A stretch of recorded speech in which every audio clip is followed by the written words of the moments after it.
புதுச்சேரியிலிருந்து திருடப்பட்ட காரினை 300க்கும் மேற்பட்ட CCTV camera காட்சிகளை ஆய்வு செய்து திருடப்பட்ட காரை விற்பனை செய்வதற்காக வாங்கிய புரோக்கரை கைது செய்து சிறையில் அடைத்தனர்.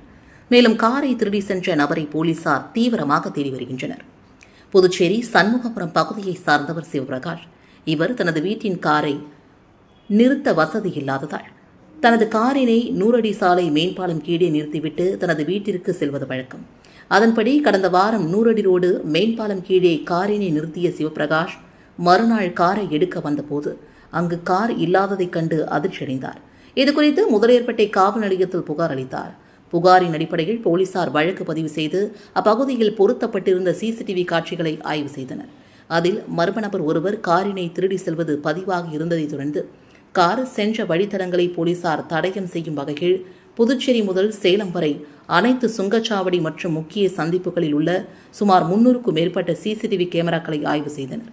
அதில் சேலம் சுங்கச்சாவடியை கார் கடக்கும் பொழுது காரை திருடி சென்ற நபரோடு மற்றொரு நபரும் அமர்ந்து செல்வது சிசிடிவியில் பதிவாகியிருந்தது. இதனைத் தொடர்ந்து இருவரது புகைப்படங்களையும் ஆதாரமாக கொண்டு அப்பகுதியில் போலீசார் விசாரணை மேற்கொண்டனர். அப்போது சேலம் பகுதியை சார்ந்த பழைய கார் விற்பனை செய்யும் தொழில் செய்து வரும் தீர்த்தன் என்பதும் தெரிய வந்தது. தொடர்ந்து போலீசார் அவரை சேலத்தில் கைது செய்து புதுச்சேரி அழைத்து வந்து விசாரணை மேற்கொண்டது. புதுச்சேரியிலிருந்து காரை திருடி வந்தது சேலத்தை சார்ந்த ரமணா என்பதும் அவர் கடந்த 1 மாதங்களாக தீர்த்தனுடன் நட்பாக பழகி வந்த நிலையில் கடந்த வாரம் தனது அக்காவின் கார் விற்பனைக்கு உள்ளதாகவும் அதனை விற்பனை செய்து தரும்படி தீர்த்தனிடம் ரமணா கேட்டுள்ளார். இதன் அடிப்படையில் தீர்த்தன் ரமணாவிற்கு 30,000 முன்பணமாக கொடுத்துவிட்டு கார் விற்பனை செய்த பிறகு மீதி தொகையை அளிப்பதாக கூறியதாகவும் அதன் பிறகு ரமணா தன்னை தொடர்பு கொள்ளவில்லை என்றும் விசாரணையில் தீர்த்தன் தெரிவித்தார். இதனையடுத்து தீர்த்தனிடமிருந்து காரை பறிமுதல் செய்த போலீசார் அவரை நீதிமன்றத்தில் ஆஜர்படுத்தி காலாப்பட்டு மத்திய சிறையில் அடைத்தனர். மேலும் காரை திருடி சென்ற ரமணா கர்நாடகா பகுதியில் பதுங்கியிருப்பதாக தகவல் தெரிந்ததைத் தொடர்ந்து அவரை போலீசார் கைது செய்யும் நடவடிக்கையில் தற்போது தீவிரமாக ஈடுபட்டு வருகின்றனர். புதுச்சேரி அருகே தடை செய்யப்பட்ட 3ஆம் நம்பர் லாட்டரி விற்ற நபரை போலீசார் கைது செய்தனர். புதுச்சேரி அருகே சின்ன கோட்டக்குப்பம் பகுதியில் கோட்டக்குப்பம் போலீஸ் உதவி சப் இன்ஸ்பெக்டர் மாரிமுத்து தலைமையில் போலீசார் நேற்று ரோந்து சென்றனர். அப்போது அங்கு சந்தேகத்திற்கிடமாக நின்று கொண்டிருந்த ஒருவரை மடக்கி பிடித்து விசாரணை மேற்கொண்டனர். அதில் அவர் புதுவை செம்படப்பட்டு கிராமத்தை சார்ந்த சுதாகர், வயது 43 என்பதும் தடை செய்யப்பட்ட 3ஆம் நம்பர் லாட்டரி சீட்டு விற்றதும் தெரியவந்தது. அவரை கைது செய்த போலீசார் அவரிடமிருந்து செல்போன் பணத்தை பறிமுதல் செய்தனர். புதுச்சேரியில் தொத்திப்பட்டில் லாரி உரிமையாளர் வீட்டில் ரூபாய் 10 லட்சம் நகை பணத்தை திருடி சென்ற மர்ம நபர்களை போலீசார் தேடி வருகின்றனர். புதுச்சேரி துத்திப்பட்டு மாரியம்மன் கோவில் தெருவை சார்ந்தவர் விஜயகாந்த். இவர் சொந்தமாக லாரி வைத்து ஓட்டி வருகிறார். இவரது தந்தை கலியமூர்த்திக்கு கடந்த 27ஆம் தேதி உடல்நிலை பாதிப்பு ஏற்பட்டது. எனவே அவரை குடும்பத்தினர் சிகிச்சைக்காக கதிர்காமம் அரசு பொது மருத்துவமனையில் சேர்த்துள்ளனர். அங்கு அவர் உள்நோயாளியாக அனுமதிக்கப்பட்டு சிகிச்சை பெற்று வருகிறார். இந்நிலையில் விஜயகாந்த் தனது தந்தையின் மருத்துவ செலவிற்காக பணம் எடுக்க வீட்டிற்கு வந்துள்ளார். அப்போது வீட்டின் அலமாரியை திறந்து பார்த்தபோது அதில் வைத்திருந்த 7.5 சவர நகை மற்றும் 80,000 பணத்தை காணவில்லை. இதனால் அதிர்ச்சியடைந்த அவர் வீடு முழுவதும் தேடி பார்த்திருக்கிறார். ஆனால் கிடைக்கவில்லை. விஜயகாந்த் குடும்பத்தினர் வழக்கமாக வெளியே செல்லும் போது வீட்டின் முன்பு உள்ள மேட்டின் அடியில் சாவியை வைத்து செல்வது வழக்கம். இதை நோட்டமிட்ட மர்ம நபர்கள் யாரோ சாவியை எடுத்து வீட்டை திறந்து நகை மற்றும் பணத்தை திருடி சென்றதும் தெரிய வந்தது. அவற்றின் மதிப்பு ரூபாய் 10 லட்சம் இருக்கும் என்றும் கூறப்படுகிறது. இதுகுறித்து அவர் சேதராப்பட்டு காவல் நிலையத்தில் புகார் அளித்தார். இதன் அடிப்படையில் சேதராப்பட்டு போலீசார் வழக்கு பதிவு செய்து விசாரணை மேற்கொண்டு வருகின்றனர். புதுச்சேரி ஜிஞ்சர் ஹோட்டல் அருகே மர்மமான முறைகள் இறந்தவர் குறித்து லாஸ்பேட்டை போலீசார் விசாரணை மேற்கொண்டு வருகின்றனர். புதுச்சேரி முத்தியல்பேட்டை கருவாடிக்குப்பம் ஜிஞ்சர் ஹோட்டல் அருகே வாய்க்காலை ஒட்டி ஆண் சடலம் கிடப்பதாக லாஸ்பேட்டை போலீசாருக்கு தகவல் வந்தது. இதனையடுத்து விரைந்து வந்த போலீசார் உடலை கைப்பற்றி பிரேத பரிசோதனைக்காக அரசு மருத்துவமனைக்கு ஆம்புலன்ஸ் மூலமாக அனுப்பி வைத்தனர். மேலும் வழக்கு பதிவு செய்து விசாரணை மேற்கொண்டு வருகின்றனர். விசாரணைகள் 45 வயது மதிக்கத்தக்கவர் என்பதும் தெரிய வந்தது. மேலும் மதுபோதைகள் வாய்க்காலில் விழுந்து உயிரிழந்தாரா அல்லது யாரேனும் அடித்து வாய்க்காலில் தள்ளிவிட்டார்களா என்பது குறித்து போலீசார் பல்வேறு கோணங்களில் விசாரணை மேற்கொண்டு வருகின்றனர். கொரோனா பேரிடர் காலத்தில் சுகாதாரத்துறையில் ஒப்பந்த அடிப்படையில் பணிபுரிந்த ஊழியர்களை பணி நிரந்தரம் செய்ய வலியுறுத்தி புதுச்சேரிக்கு பிரதமர் வருகையின் போது கருப்பு ஆடை அணிந்து போராட்டத்தில் ஈடுபடுவோம் என்று தேசிய மக்கள் முன்னணி அரசிற்கு எச்சரிக்கை விடுத்துள்ளது. புதுச்சேரியில் கொரோனா பேரிடர் காலத்தில் சுகாதாரத்துறையில் பணிபுரிந்த செவிலியர்கள் ஊழியர்களை பணி நிரந்தரம் செய்ய வலியுறுத்தி தேசிய மக்கள் முன்னணி கட்சி சார்பில் ஆலோசனைக் கூட்டம் புதுவை தமிழ்ச்சங்கத்தில் இன்று நடைபெற்றது. தேசிய மக்கள் முன்னணி தலைவர் சுவாமிநாதன் தலைமையில் நடைபெற்ற இந்த கூட்டத்தில் பல்வேறு அரசியல் கட்சிகளை சார்ந்தவர்கள் பொதுநல அமைப்பினர் கலந்து கொண்டனர். கூட்டத்தின் முடிவில் செய்தியாளர்களிடம் பேசிய சுவாமிநாதன், மத்திய அரசின் பரிந்துரையின்படி சுகாதாரத்துறையில் உள்ள காலி பணியிடங்களை இந்த ஊழியர்களை கொண்டு நிரப்ப வேண்டும். இந்த நியாயமான கோரிக்கையை வலியுறுத்தி பாரத பிரதமர் புதுச்சேரிக்கு வருகை தரும் நாளில் தேசிய மக்கள் முன்னணி சார்பில் தாங்கள் அனைவரும் கருப்பு நிற ஆடை அணிந்து தங்களது பலத்த எதிர்ப்பை தெரிவிப்போம் என்று அதில் குறிப்பிட்டிருக்கிறார். புதுச்சேரியில் பணி வழங்க வலியுறுத்தி சட்டமன்றத்தை முற்றுகையிட முயன்ற உள்ளாட்சித்துறை வாரிசுதாரர்கள் 100க்கும் மேற்பட்டோரை போலீசார் கைது செய்தனர். புதுச்சேரி உள்ளாட்சித்துறைகள் கடந்த 15 ஆண்டுகளுக்கு மேலாக வாரிசுதாரர்களுக்கு பணி வழங்கவில்லை. இதனால் அவர்கள் தொடர்ந்து பல கட்ட போராட்டங்களில் ஈடுபட்டு வந்தனர்.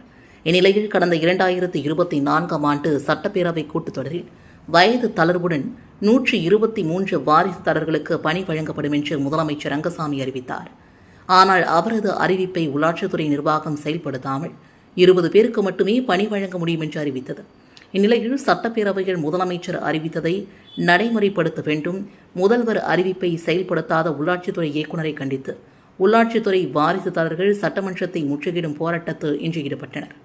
உள்ளாட்சித்துறை தலைமை அலுவலகத்திலிருந்து பேரணியாக புறப்பட்ட அவர்கள் சட்டமன்றம் அருகே வந்தபோது போலீசார் தடுப்பு கட்டைகள் போட்டு அவர்களை தடுத்ததால் லேசாக தள்ளுமுள்ளு ஏற்பட்டது. இதனையடுத்து போராட்டத்தில் ஈடுபட்டவர்களை போலீசார் கைது செய்தனர். சட்டமன்ற தேர்தல் அறிவிப்பிற்கு முன்பு பணி வழங்காவிட்டால் குடும்பத்துடன் தேர்தலை புறக்கணிப்போம் என்று வாரிசுதாரர்கள் எச்சரிக்கை விடுத்துள்ளனர். மத்திய பாஜக அரசை கண்டித்து புதுச்சேரியில் அகில இந்திய கிறிஸ்தவ முன்னேற்றக் கழகம் சார்பாக சுதேசி மில் அருகே கண்டன ஆர்ப்பாட்டம் நடைபெற்றது.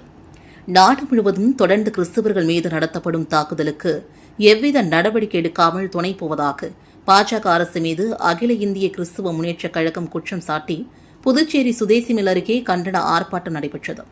ஆர்ப்பாட்டத்தில் சுமார் 100க்கும் மேற்பட்ட கிறிஸ்தவ அமைப்பை சார்ந்த நிர்வாகிகள், கிறிஸ்தவர்கள் கலந்து கொண்டு மத்திய பாஜக அரசை கண்டித்து கண்டன முழக்கங்களை எழுப்பினர். மேலும் ஆர்ப்பாட்டத்தில் காங்கிரஸ் சட்டமன்ற கட்சியின் தலைவர் வைத்தியநாதன், முன்னாள் அரசு கொறடா அனந்தராமன் மற்றும் காங்கிரஸ் கட்சியை சார்ந்த மாநில நிர்வாகிகள் பலரும் கலந்து கொண்டு மத்திய அரசுக்கு எதிராக கண்டன உரையாற்றினர். சட்டமன்ற தேர்தலை முன்னிட்டு கதிர்காமம் தொகுதி பாஜக நிர்வாகிகள் ஆலோசனைக் கூட்டம் ஊடகப் பிரிவு மாநில தலைவர் நாகேஸ்வரன் ஏற்பாட்டில் நடைபெற்றது. புதுச்சேரி பாஜக கட்சியின் உழவர்கரை மாவட்டம் கதிர்காமம் சட்டமன்ற தொகுதி தேர்தல் ஆலோசனைக் கூட்டம் மாநில ஊடகத் தலைவர் நாகேஸ்வரன் ஏற்பாட்டின் பேரில் தொகுதியின் தலைவர் தினேஷ் தலைமையில் நடைபெற்றது. இதில் சக்தி கேந்திர பொறுப்பாளர்கள், பூத் தலைவர்கள் மற்றும் கதிர்காமம் தொகுதியை சார்ந்த முக்கிய நிர்வாகிகள் கலந்து கொண்டனர். சிறப்பு அழைப்பாளர்களாக மாநில பொதுச் செயலாளர் லட்சுமி நாராயணன், உழவர்கரை மாவட்ட தலைவர் உலகநாதன், தேர்தல் ஒருங்கிணைப்பாளர் உமாவதி, மாநில செயற்குழு உறுப்பினர் முருகன், தொகுதியின் பொறுப்பாளர் சந்துரு, மாவட்ட துணைத் தலைவர் ஜெகதீசன் ஆகியோர் கலந்து கொண்டு சிறப்புரையாற்றினர். மேலும் தொகுதியின் பொதுச் செயலாளர்கள் அண்ணாமலை, அருணன், பிரபு உள்ளிட்ட பல்வேறு நிர்வாகிகளும் கூட்டத்தில் பங்கேற்றனர். கூட்டத்தில் வரவிருக்கும் 2026 சட்டமன்ற தேர்தலை முன்னிட்டு அனைத்து கிளைகளிலும் மக்கள் சந்திப்பு, தெருமுனை பிரசாரம் மேற்கொள்வது, மத்திய மற்றும் மாநில அரசின் திட்டங்களால் பயன்பெற்ற பயனாளர்களை நேரடியாக சந்தித்து தேசிய ஜனநாயக கூட்டணிக்கு ஆதரவு திரட்டுவது என்ற தீர்மானங்கள் நிறைவேற்றப்பட்டன. போக்குவரத்து நெரிசலை கட்டுப்படுத்த நடவடிக்கை வேண்டி லட்சிய ஜனநாயக கட்சியின் நிறுவன தலைவர் ஜோஸ் சார்லஸ் மார்டின் டிஏஜியிடம் மனு அளித்தார். புதுச்சேரியில் நாளுக்கு நாள் போக்குவரத்து நெரிசல் அதிகரித்து வரும் நிலையில் போக்குவரத்து நெரிசலை கட்டுப்படுத்த பல்வேறு முக்கிய சாலைகளை ஒரு வழி பாதையாக மாற்ற வேண்டும், சாலைகளின் நடுவே நிரந்தர தடுப்புகள் அமைக்க வேண்டும் உள்ளிட்ட பல்வேறு விஷயங்களை நடைமுறைப்படுத்த கோரி லட்சிய ஜனநாயக கட்சியின் தலைவர் ஜோஸ் சார்லஸ் மார்டின் அவர்கள் புதுச்சேரி டிஐஜி சத்திய சுந்தரத்தை காவல்துறை தலைமையகத்தில் நேரில் சந்தித்து மனு அளித்தார். பொதுமக்களிடமிருந்து போக்குவரத்து நெரிசலை கட்டுப்படுத்த வேண்டும் என்று கோரி லட்சிய ஜனநாயக கட்சியின் மற்றும் ஜேசிஎம் மக்கள் மன்றத்திற்கு பல்வேறு கடிதங்கள் வந்த நிலையில் இந்த நடவடிக்கை மேற்கொள்ளப்பட்டது. லட்சிய ஜனநாயக கட்சியின் புதுச்சேரி மாவட்ட மீனவரணி தலைவராக பொறுப்பேற்றுள்ள வீராம்பட்டினம் பகுதியை சார்ந்த குமரன் எல்ஜேகே தலைவர் ஜோஸ் சார்லஸ் மார்டின் அவர்களை சந்தித்து பொன்னாடை மற்றும் பூங்குத்து வழங்கி நன்றி தெரிவித்துக் கொண்டார். குப்பம் அருள்மிகு ஸ்ரீ கூத்தாண்டவர் திருக்கோவிலில் சட்டமன்ற உறுப்பினர் சாய்ஜி சரவணகுமார் அவர்கள் ஆய்வு மேற்கொண்டு விரைந்து பணியை முடிக்குமாறு கேட்டுக்கொண்டார். புதுச்சேரி மாநிலத்தில் மிகவும் பிரசித்தி பெற்ற பரிகார ஸ்தலமாக விளங்கும் பிள்ளையார்குப்பம் அருள்மிகு ஸ்ரீ கூத்தாண்டவர் திருக்கோவிலில் திருப்பணிக்கான பூமி பூஜை விழா கடந்த ஜூன் மாதம் 8ஆம் தேதி சட்டமன்ற உறுப்பினர் சாய்ஜி சரவணகுமார் தலைமையில் நடைபெற்றது. சங்கராபரணி ஆற்றின் கரையில் அமைந்துள்ள இந்த திருக்கோவிலில் பல 100 ஆண்டுகள் பழமை வாய்ந்தது. சுயம்பாக கங்கை நதியினும் புண்ணிய நதியான சங்கராபரணி நதிகள் கிடைக்கப்பெற்ற பிள்ளையார்குப்பம் கிராமத்தில் கோவில் கொண்டு அருள் பாலித்து வரும் அருள்மிகு ஸ்ரீ கூத்தாண்டவர் சுவாமி முதல் முறையாக ஜூன் 5ஆம் தேதி காலை 10:30 மணிக்கு பால ஸ்தாபனம் செய்யப்பட்டார். இந்த திருக்கோவிலின் பூமி பூஜை கடந்த ஜூன் மாதம் நடைபெற்றது. இதனைத் தொடர்ந்து கடந்த ஆகஸ்ட் மாதம் இறுதியில் வாசக்கால் வைக்கும் நிகழ்ச்சி நடைபெற்றது. இதனைத் தொடர்ந்து முக்கிய நிகழ்வாக ஆலயத்திற்கு தளம் அமைக்கும் பணி அக்டோபர் 2ஆம் தேதி நடைபெற்றது. இந்த நிகழ்ச்சியில் சட்டமன்ற உறுப்பினர் சாய்ஜி சரவணகுமார் கலந்து கொண்டு தளம் பூமி பூஜை செய்து பணியினை தொடங்கி வைத்தார். நிலையில் நேற்று சட்டமன்ற உறுப்பினர் சாய்ஜி சரவணகுமார் வருகின்ற மார்ச் 8ஆம் தேதி கூத்தாண்டவர் கோவிலில் கும்பாபிஷேகம் நடைபெறவுள்ள நிலையில் அதன் பணிகள் எவ்வாறு நடைபெறுகிறது என்பது குறித்து திடீர் ஆய்வு மேற்கொண்டு பணிகளை விரைந்து முடிக்க வேண்டுகோள் விடுத்தார். மேலும் கும்பாபிஷேக விழாவில் மத்திய அமைச்சர், புதுச்சேரி முதல்வர் உள்ளிட்ட பல்வேறு முக்கிய பிரமுகர்கள் கலந்து கொள்ள இருப்பதாக சட்டமன்ற உறுப்பினர் சாய்ஜி சரவணகுமார் தெரிவித்துள்ளார். விலையூரில் ரூபாய் 36 லட்சத்தில் மேம்பாட்டு பணிகளை எதிர்க்கட்சித் தலைவர் சிவா தொடங்கி வைத்தார்.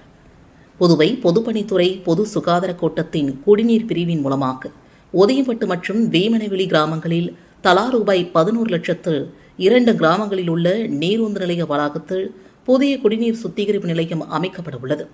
மேலும் வசந்த நகர் விரிவாக்கம், திருக்காமேஸ்வரர் நகர் விரிவாக்கம் பகுதியில் உள்ள அருணாசம் நகரில் ரூபாய் 13,90,000 புதிய சாலை அமைக்கும் பணி, தில்லை நகர் VIP கார்டன் பகுதியில் உள்ள குறுக்கு தெருக்களில் ரூபாய் 8,20,000 புதிய சிமெண்ட் சாலை அமைக்கும் பணி என மொத்தமாக ரூபாய் 35,90,000 மேம்பாட்டு பணிகளை மேற்கொள்ளப்படுகிறது. இந்த பணிகளுக்கான பூமி பூஜை நிகழ்ச்சி இன்று காலை நடைபெற்றது. தொகுதியின் சட்டமன்ற உறுப்பினரும் எதிர்க்கட்சித் தலைவருமான சிவா அவர்கள் கலந்து கொண்டு பூமி பூஜை செய்து பணிகளை தொடங்கி வைத்தார். தொடர்ந்து ஆதி திராவிடர் நலத்துறையின் மூலமாக 16 பயனாளிகளுக்கு ரூபாய் 1.40 லட்சத்தில் தொடர் நோய் நிதி உதவிக்கான அடையாள அட்டையை பயனாளிகளிடம் வழங்கினார். நிகழ்ச்சியில் பொதுப்பணித்துறை பொது சுகாதார கோட்ட செயற்பொறியாளர் பக்தவட்சலம், உதவி பொறியாளர் பீனா ராணி, கொம்யூன் பஞ்சாயத்து உதவி பொறியாளர் சத்யநாராயணன், குடிநீர் பிரிவு இளைநிலை பொறியாளர் திருவேங்கிடம் உட்பட ஊர் முக்கியஸ்தர்கள், திமுக பிரமுகர்கள் பலரும் கலந்து கொண்டனர். புதுச்சேரி வருமான வரித்துறை இணை ஆணையர் அலுவலகத்தில் வருமான வரித்துறை ஊழியர் சம்மேளன 74ஆம் ஆண்டு விழாவையொட்டி கொடியேற்றி இனிப்புகள் வழங்கப்பட்டது. வருமான வரித்துறை ஊழியர் சம்மேளன 74ஆம் ஆண்டு விழா வருமான வரித்துறை ஊழியர் சம்மேளனம் புதுச்சேரி கிளையின் சார்பில் முத்தியல்பேட்டையில் அமைந்துள்ள வருமான வரித்துறை இணை ஆணையர் அலுவலக வளாகத்தில் சிறப்பாக கொண்டாடப்பட்டது. விழாவில் முதன்மை விருந்தினராக வருகை தந்த வருமான வரித்துறை ஊழியர் சம்மேளனத்தின் முன்னாள் புதுச்சேரி சரக செயலாளர் கோவிந்தன் வருமான வரித்துறை ஊழியர் சம்மேளனத்தின் கொடியை ஏற்றி வைத்து சிறப்புரையாற்றினார். விழாவிற்கு தற்போதைய சரக செயலாளர் தயாநிதி தலைமை தாங்கினார். கிளை தலைவர் அரவிந்தநாதன் முன்னிலை வகித்தார். மேலும் விழாவில் வருமான வரித்துறை அதிகாரிகள், சங்கத்தின் தலைமை அலுவலக பொறுப்பாளர் தோழர் செங்குட்டவன், அதிகாரிகளின் சங்க செயலாளர் தோழர் கணேசன், தலைவர் தோழர் சந்தோஷ்குமார் மற்றும் வருமான வரி அதிகாரிகளின் சங்கம் மற்றும் வருமான வரித்துறை ஊழியர் சம்மேளனத்தை சார்ந்த தோழர்கள் அனைவரும் கலந்து கொண்டு சிறப்பித்தனர். இந்த விழாவில் சங்கத்தின் வளர்ச்சி, ஒற்றுமை மற்றும் உரிமைகள் குறித்து உரைகள் நிகழ்த்தப்பட்டு சங்கத்தை போற்றி வாழ்த்தி கோஷங்கள் எழுப்பப்பட்டன. நன்றி உரையை கிளை செயலாளர் மற்றும் பொருளாளர் தோழர் பிரின்ஸ் அபிஷேக் வழங்கினார். ஏனாம் தொகுதிக்குட்பட்ட சாவித்திரி நகர் பகுதியில் தொழிலதிபரும் சமூக சேவகருமான தோட்டராஜு வீடு வீடாக சென்று வாக்கு சேகரிப்பு பிரசாரத்தில் ஈடுபட்டார். புதுச்சேரி பிராந்தியத்தில் உள்ள ஏனாம் சட்டமன்ற தொகுதியில் பிரபல தொழிலதிபரும் சமூக சேவகருமான தோட்டராஜு தொகுதியில் உள்ள சாவித்திரி நகரில் தனது முதல் தேர்தல் பிரசாரத்தை தொடங்கினார். அவருக்கு அந்த பகுதியில் உள்ள பொதுமக்கள் வரவேற்பு அளித்தனர். அதனைத் தொடர்ந்து சாவித்திரி நகரில் உள்ள ஸ்ரீ கனக துர்கம்மா கோவிலிலும் ஸ்ரீராமர் கோவிலிலும் வேத பண்டிதர்களின் முன்னிலையில் சிறப்பு பூஜைகள் நடத்தினார். தேர்தலில் போட்டியிடும் உறுதியுடன் மக்கள் ஆசீர்வாதங்களை பெறும் முதல் சாவித்திரி நகரில் வீடு வீடாக சென்று தேர்தல் பிரசாரத்தை அவர் ஆரம்பித்தார். அப்பொழுது அவர் பேசுகையில் மக்கள் காட்டும் ஆதரவும் அன்பும் தன்னை மேலும் ஊக்குவிப்பதாக தெரிவித்தார். தன்னை ஆதரித்து ஊக்கமளித்த அனைவருக்கும் நன்றியை தெரிவித்தார். ஏனா மக்கள் எதிர்கொள்ளும் பல்வேறு பிரச்சினைகளை தீர்க்க தன்னால் இயன்ற முழு முயற்சியும் மேற்கொள்வதாக கூறினார். அடிப்படை வசதிகளை மேம்படுத்த அரசாங்கத்திடமிருந்து நிதி பெற்று தந்து வளர்ச்சி பாதையில் நகரை முன்னேற்றுவேன் என்றும் உறுதியளித்தார். மக்களுடன் நேரடியாக பல விஷயங்களை கேட்டறிந்து அவர்களின் பிரச்சினைகளை தீர்க்க முயற்சி அளிப்பதாக அவர் வாக்குறுதியளித்தார். சம்பளம் கேட்டு போராட்டத்தில் ஈடுபட்ட கூட்டுறவு நூற்பாலை ஊழியர்களை ஒருமையில் பேசிய மேலாண் இயக்குநரை ஊழியர்கள் சிறைப்பிடித்து போராட்டத்தில் ஈடுபட்டதால் பரபரப்பு ஏற்பட்டது. காரைக்காலில் மேலவோடு துறையில் இயங்கி வரும் ஜெயபிரகாஷ் கூட்டுறவு நூற்பாலைகள் 300க்கும் மேற்பட்ட தொழிலாளர்கள் பணியாற்றி வருகின்றனர். கடந்த 3 மாதமாக தொழிலாளர்களுக்கு சம்பளம் வழங்கவில்லை என்று கூறப்படுகிறது. இதனால் குடும்பத்தை நடத்த முடியாமல் வறுமையில் உள்ளதாக பலமுறை எடுத்துக் கூறியும் நடவடிக்கை எடுக்கவில்லை என்பதால் இன்று நகராட்சி அலுவலகத்தை தொழிலாளர்கள் முற்றுகையிட்டு போராட்டத்தில் ஈடுபட்டனர். அப்போது அங்கு வந்த நகராட்சி ஆணையரும் நூற்பாலை மேலாண் இயக்குநராக கூடுதல் பொறுப்பு வகித்து வரும் சுபாஷிடம் இதுகுறித்து புகார் அளித்தனர். ஆணையர் சுபாஷ் தொழிலாளர்களை ஒருமையில் பேசியதாக கூறப்படுகிறது. இதனால் ஆத்திரமடைந்த தொழிலாளர்கள் அவரது அறையில் வைத்து வெளியே விடாமல் சுமார் 2 மணி நேரத்திற்கு மேலாக சிறைப்பிடித்து போராட்டத்தில் ஈடுபட்டனர். தொழிலாளருக்கு ஆதரவாக முன்னாள் அமைச்சர் கமலக்கண்ணன் தொழிலாளர்களோடு ஆணையரை முற்றுகையிட்டு போராட்டத்தில் ஈடுபட்டதால் பரபரப்பு ஏற்பட்டது. தொடர்ந்து தொழிலாளர்களுடன் துணை ஆட்சியர் மற்றும் தாசில்தார் பேச்சுவார்த்தை நடத்தினார்கள். ஆணையர் தொழிலாளர்களை ஒருமையில் பேசியதற்கு மன்னிப்பு கோர வேண்டும் என்று கோரிக்கை விடுத்தனர். சுமார் 2 மணி நேரத்திற்கு மேலாக அதிகாரிகள் பேச்சுவார்த்தைக்கு பின்பு ஆணையர் தொழிலாளர்களிடம் வருத்தம் தெரிவித்ததாக கூறப்படுகிறது. பின்னர் சம்பளம் குறித்து விரைவில் நடவடிக்கை எடுக்கப்படும் என்று தெரிவிக்கப்பட்டதன் அடிப்படையில் தொழிலாளர்கள் போராட்டத்தை கைவிட்டனர். காதலர் தினத்தன்று வைனுக்கு பீர் இலவசம் அறிவித்த பாரில் கலால் அதிகாரிகள் அதிரடியாக விசாரணை மேற்கொண்டனர். புதுச்சேரி கருவாடிக்குப்பத்தில் இயங்கி வரும் ஒரு மதுபான பார் காதலர் தினத்தை முன்னிட்டு காதல் ஜோடிகளுக்கான விசேஷ வைன் பீர் காம்போ ஆஃபர் ஒன்றை அறிவித்து கவனத்தை ஈர்த்துள்ளது. காதலர் தினத்தன்று முழு திராட்சையால் தயாரிக்கப்பட்ட மும்தாஜ் வைன் குவார்ட்டர் பாட்டில் ரூபாய் 96ற்கு வாங்கினாள். ரூபாய் 102 மதிப்புள்ள ஒரு சூப்பர் ஸ்ட்ராங் டீன் பீர் இலவசமாக வழங்கப்படும். அதேபோல ஒரு ஃபுல் பாட்டில் மும்தாஜ் வைன் வாங்கினாள் 4 டீன் பீர் இலவசமாக வழங்கப்படும். காலை 8 மணி முதல் இரவு 11 மணி வரை இந்த சலுகை அமலில் இருக்கும் என்று அறிவிப்பு வெளியாகியுள்ளது. புதுச்சேரியில் கலால் சட்டம் 1970 பிரிவு 192 படி எந்த மதுபான கடையும் விற்பனைக்காக ப்ரமோஷன் செய்யக்கூடாது. எம்ஆர்பி விலையை விட குறைவாக விற்கிறோம் என்று கூட விளம்பரம் செய்ய அனுமதி இல்லை. ஆனால் இங்கு அப்பட்டமாக விதிமுறைகளை மீறி காதல் ஜோடிகளுக்கு ஆஃபர் அறிவிக்கப்பட்டுள்ளது. இந்த காதலர் தின ஆஃபர் அறிவிப்பை அறிந்த கலால்துறை அதிகாரிகள் சம்பந்தப்பட்ட பாரில் நேரடியாக விசாரணை மேற்கொண்டுள்ளனர். நாளை சட்டசபை கூடுவதை தொடர்ந்து சட்டசபையை தயார்படுத்தும் பணியினை சபாநாயகர் செல்வம் ஆய்வு மேற்கொண்டார். புதுச்சேரி சட்டசபை தேர்தல் தேதி விரைவில் அறிவிக்கப்பட உள்ளது. அதனால் வரும் நிதியாண்டிற்கான முழு பட்ஜெட் தாக்கல் செய்ய முடியாது. அதற்கு பதிலாக அரசின் செலவினங்களுக்கான இடைக்கால பட்ஜெட் தாக்கல் செய்யப்பட வேண்டும். இதற்காக 15வது சட்டசபையின் 6வது கூட்டத்தொடரின் 3ஆம் பகுதி கூட்டம் நாளை 12ஆம் தேதி காலை 9:30 மணிக்கு சபாநாயகர் செல்வம் தலைமையில் கூடுகிறது. இந்த கூட்டத்தில் நிதித்துறைக்கு பொறுப்பு வகிக்கும் முதல்வர் ரங்கசாமி இடைக்கால பட்ஜெட்டை தாக்கல் செய்கிறார். மேலும் 2025-2026 நிதியாண்டில் கூடுதல் செலவினங்களுக்கு சட்டசபையில் ஒப்புதல் கோரப்படுகிறது. நாளை சட்டசபை கூடுவதை தொடர்ந்து சட்டசபையை தயார்படுத்தும் பணி மேற்கொள்ளப்பட்டது. இப்பணியினை சபாநாயகர் செல்வம் ஆய்வு செய்தார். அப்போது சட்டசபை செயலர் தயாளன் மற்றும் அதிகாரிகள் உடனிருந்தனர். காரைக்காலில் சிந்தனை சிற்பி சிங்காரவேலர் நினைவு தினத்தை முன்னிட்டு அரசு சார்பில் அமைச்சர் திருமுருகன் சிங்காரவேலர் சிலைக்கு மாலை அணிவித்து மரியாதை செலுத்தினார். மீனவர் குலத்தில் பிறந்து தொழிலாளர்களுக்காக போராடியவரும் மே தினத்தை உருவாக்கியோருமான சிந்தனை சிற்பி சிங்காரவேலரின் நினைவு தினம் இன்று அனுசரிக்கப்பட்டது. இதனையொட்டி புதுச்சேரி மாநிலம் காரைக்கால் மாவட்டத்தில் கடற்கரை சாலை மதகடி பகுதியில் அமைந்துள்ள சிந்தனை சிற்பி சிங்காரவேலரின் திருவுருவ சிலைக்கு புதுச்சேரி அரசு சார்பில் குடிமைப்பொருள் வழங்கல் துறை அமைச்சர் திருமுருகன் மற்றும் மாவட்ட துணை ஆட்சியர் பூஜா, துணை ஆட்சியர் ஆகியோர் மாலை அணிவித்து மரியாதை செலுத்தினார்கள். அதனைத் தொடர்ந்து அரசியல் கட்சியினர் மற்றும் மீனவ பஞ்சாயத்தாளர்கள் மீனவர்கள் சிங்காரவேலர் சிலைக்கு மாலை அணிவித்தும் மலர் தூவியும் மரியாதை செலுத்தினர். சட்டசபை தேர்தலை முன்னிட்டு புதுச்சேரி மற்றும் கடலூர் மாவட்ட தேர்தல் அதிகாரிகள் ஆலோசனைக் கூட்டம் நடைபெற்றது. கடலூர் கலெக்டர் அலுவலகத்தில் நடைபெற்ற கூட்டத்தில் புதுச்சேரி மாவட்ட தேர்தல் அதிகாரி குலோத்துங்கன், கடலூர் மாவட்ட தேர்தல் அதிகாரி சிபி ஆதித்யா செந்தில்குமார் ஆகியோர் தலைமை தாங்கினர். கூட்டத்தில் புதுச்சேரி மற்றும் தமிழக சட்டசபை தேர்தலை முன்னிட்டு எல்லைப் பகுதிகளில் இலவச பரிசு பொருட்கள், வெள்ளி பொருட்கள், தகுந்த ஆதாரமின்றி எடுத்து செல்லும் பணம், ஆயுதங்கள் மற்றும் மதுபானங்கள் உள்ளிட்ட போதைப் பொருட்களின் நடமாட்டத்தை தடுப்பது, கண்காணிப்பு மற்றும் பாதுகாப்பு நடவடிக்கைகள் மேற்கொள்வது, புலனாய்வு பகிர்வு முறையை மேம்படுத்துவது தொடர்பாக ஆலோசிக்கப்பட்டது. மேலும் எல்லைப் பகுதிகளில் சோதனைச் சாவடிகள், கூடுதலாக சிசிடிவி கேமராக்களை பொருத்தி 24 மணி நேரமும் கண்காணிப்பு பணியில் ஈடுபடுவது, கூடுதலாக காவலர்கள் மற்றும் தேர்தல் அலுவலர்களை பணியில் ஈடுபடுத்துவது, பறக்கும் படைகள் அமைப்பது, இரவு நேரங்களில் ரோந்து பணிகளில் ஈடுபடுவது குறித்து பல்வேறு விஷயங்கள் ஆலோசிக்கப்பட்டது. இந்த கூட்டத்தில் Cuddalore SP Jayakumar, Puducherry senior SP Kalaivanan மற்றும் துறை சார்ந்த அதிகாரிகள் பலரும் கலந்து கொண்டனர். புதுச்சேரியில் தீயணைப்பு வாகனம் மோதி ஒரு கார், 6 பைக்குகள் சேதமடைந்தது. இதுகுறித்து போக்குவரத்து போலீசார் வழக்கு பதிவு செய்து விசாரணை மேற்கொண்டு வருகின்றனர். புதுச்சேரி முத்தியல்பேட்டை கால்வாயில் ஒருவர் விழுந்துவிட்டதாக புதுச்சேரி தீயணைப்புத் துறையினருக்கு நேற்று மாலை தகவல் கிடைத்தது. இதனையடுத்து அவரை மீட்க புதுச்சேரி தீயணைப்பு வீரர்கள் விரைந்து சென்றனர். தீயணைப்பு வாகனம் எஸ்பி பட்டேல் சாலை வழியாக செல்லும் போது டிரைவரின் கட்டுப்பாட்டை இழந்து எதிரில் சென்ற கார் மீது மோதியது. இந்த கார் சாலையில் சென்ற 6 பைக்குகள் மீது மோதி நின்றது. இதில் ஒரு பெண் லேசான காயத்துடன் உயிர் தப்பினார். இதனால் அப்பகுதியில் பரபரப்பு ஏற்பட்டது.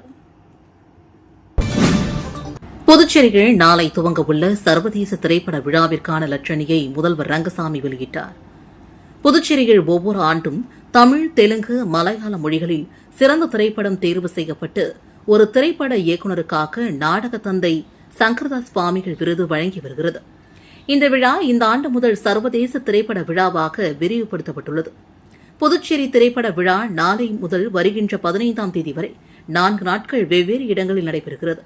இந்த விழாவிற்கான லட்சணியை முதல்வர் ரங்கசாமி நேற்று வெளியிட்டார். இதன் துவக்க விழா மற்றும் விருது வழங்கும் விழா நாளை மாலை புதுச்சேரி கடற்கரை சாலையில் நடைபெறுகிறது. இதில் கடந்த 2024ஆம் ஆண்டிற்கான விருது கார்த்திக் சுப்ராஜ் இயக்கிய ஜிகர்தண்டா XX என்ற தமிழ் திரைப்படத்திற்கு வழங்கப்படுகிறது. 2025ஆம் ஆண்டிற்காக தினேஷ் செல்வராஜ் இயக்கிய கடல்கண்ணி திரைப்படத்திற்கு வழங்கப்படுகிறது. சிறந்த திரைப்படமாக தேர்வு செய்யப்பட்டதன் இயக்குநர்களுக்கு சங்கரதாஸ் சுவாமிகள் பெயரில் விருது மற்றும் 1 லட்சம் ரூபாய் ரொக்கம் வழங்கப்படுகிறது. இதனைத் தொடர்ந்து கருவாடிக்குப்பம் காமராஜ் மணிமண்டபத்தில் வருகின்ற 13, 14 மற்றும் 15ஆம் தேதிகளில் 35 பிராந்திய மொழி திரைப்படங்கள் திரையிடப்பட உள்ளது.